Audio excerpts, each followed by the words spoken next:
Nggak pernah ngajar di sekolah, tapi waktu SKB micro teaching atau SKB tes praktik kerja khususnya untuk guru, aku dapat nilai yang lumayan tertinggi. Ya, kalian mau tahu rahasianya? Rahasianya ada pada persiapan-persiapan yang aku lakuin sebelum tes SKB micro teaching CPNS Kemenak. Jangan kemana-mana ya.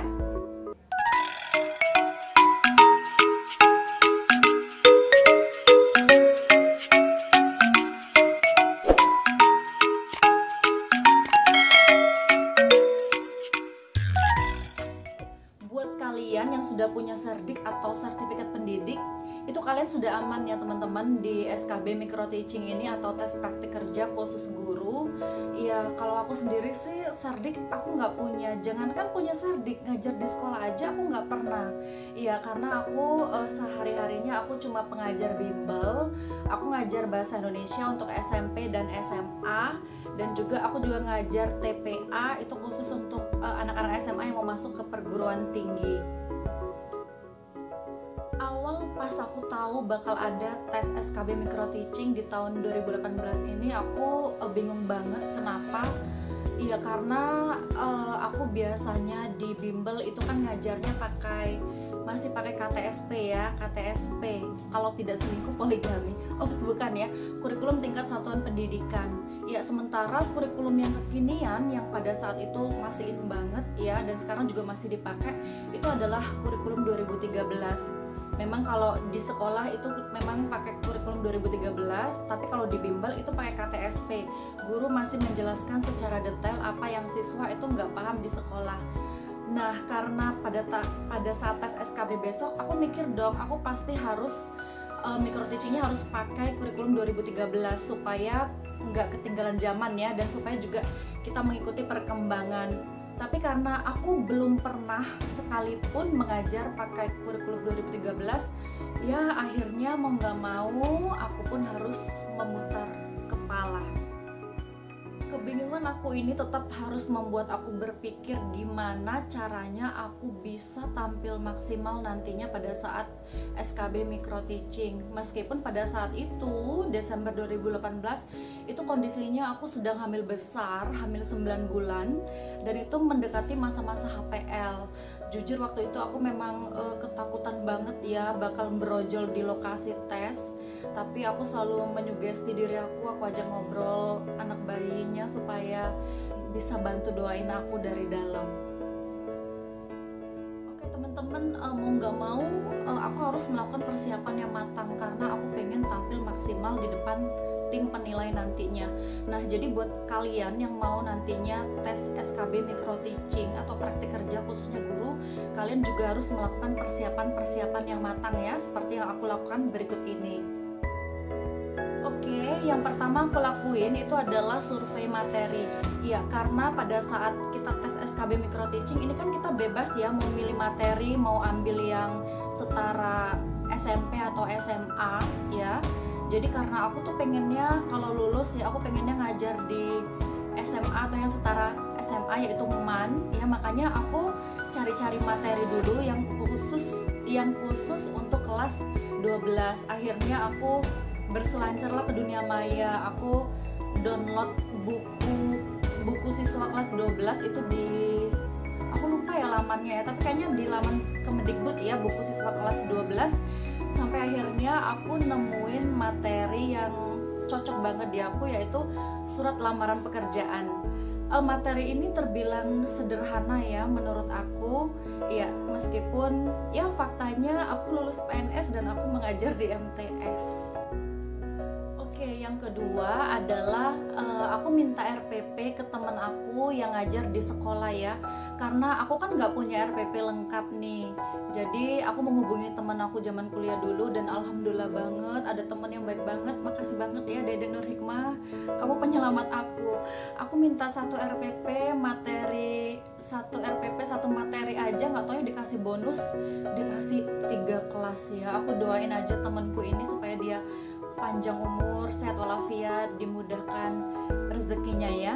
Oke, kenapa sih aku minta RPP ke temen ya? Karena waktu itu semenjak aku hamil, aku tuh udah off ya, udah minta off untuk nggak ngajar dulu di bimbel karena aku pernah keguguran, kandunganku pernah lemah ya. Jadi karena lama nggak ngajar, terus juga syarat untuk micro teaching waktu itu adalah membawa RPP. Aku kan nggak punya nih RPP yang kekinian, jadi aku minta RPP ke temenku.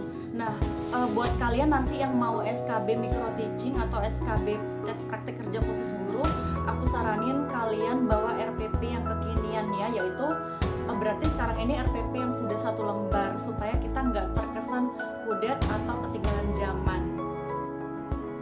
Nah, setelah aku pelajari RPP yang aku dapat dari temanku tadi, yang ketiga yang aku lakuin adalah aku survei model pembelajaran di YouTube ya, yaitu aku survei gimana sih cara-cara mengajar ala-ala K13 ya.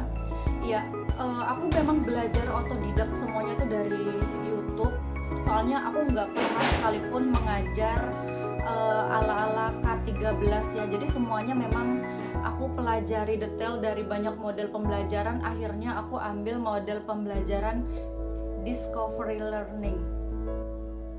Yang keempat, aku buat PowerPoint. Iya, karena kemarin itu aku serba kepepet. Aku tuh buat PowerPoint malam dimana besoknya aku harus tes. Iya, tapi nggak usah ditiru ya yang ini ya.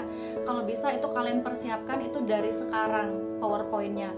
Dan aku juga nggak punya kemampuan khusus untuk buat PowerPoint. Jadi beruntunglah kalian yang kreatif ya, yang bisa buat PowerPoint bagus ya. Aku juga dulu sempat minta tolong suamiku untuk buatin PowerPoint karena aku lagi hamil besar, tapi suamiku nggak mau, katanya buat sendiri aja ya supaya kamu lebih mandiri. Oke, well, aku buat sendiri PowerPoint yang ala kadarnya. Nah, yang kelima, aku nyiapin laptop dan juga nyiapin spidol 3 warna. Kenapa nyiapin laptop? Ya karena kemarin udah dikasih tahu bahwasannya nanti itu pada saat kita SKB micro teaching di kelas itu udah disediain infocus ya. Jadi aku bawa laptop dan bawa spidol 3 warna. Kenapa spidol 3 warna? 3 warna ini ada hitam, biru, dan merah. Ini karena aku biasa ngajar di bimbel itu udah terbiasa banget, udah nyaman banget pakai spidol 3 warna ini. Dan juga supaya mencuri perhatian tim penilai. Oke, yang keenam, aku latihan mengajar ini di rumah. Dan ini juga aku serba kepepet, gak usah ditiru. Aku harap kalian juga melakukan persiapannya lebih matang dari aku dulu. Aku latihan mengajar itu di rumah ya. Aku kebetulan punya papan tulis kecil ya. Jadi karena aku tadi semenjak hamil aku minta sementara karena kandunganku lemah ya. Jadi aku udah lama nggak ngajar. Jadi aku takut nervous besok pas ngajar diliatin sama tim penilai. Ya, jadi aku latihan mengajar sambil latihan menulis ya, sambil latihan menulis supaya kelihatan. Sorry, ada anakku. Ya, ini nih si bocil yang bantuin aku berjuang dulu. Ya, aku latihan mengajar itu supaya yang pertama aku nggak blocking pada saat mengajar. Ini penting banget. Kita nggak boleh blocking ya, nggak boleh membelakangi siswa. Sebisa mungkin kalau menulis di papan tulis itu ya seperti ini. Ya, nggak boleh blocking. Terus juga supaya tulisan aku juga nggak miring-miring ya. Oke.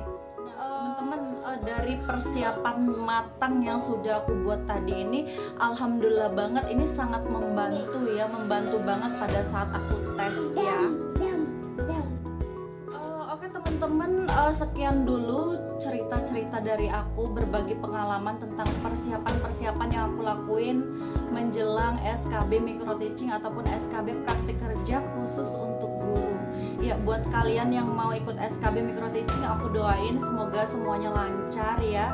Tapi ingat, jangan coba-coba ikut SKB micro teaching tanpa persiapan yang matang, karena kalian sedang berada dalam persaingan yang sangat ketat.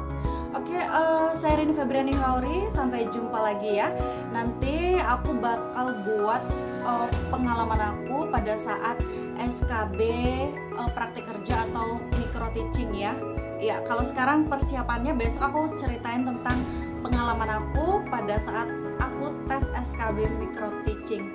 Ya, sekian dulu ya. Assalamualaikum. Bye bye.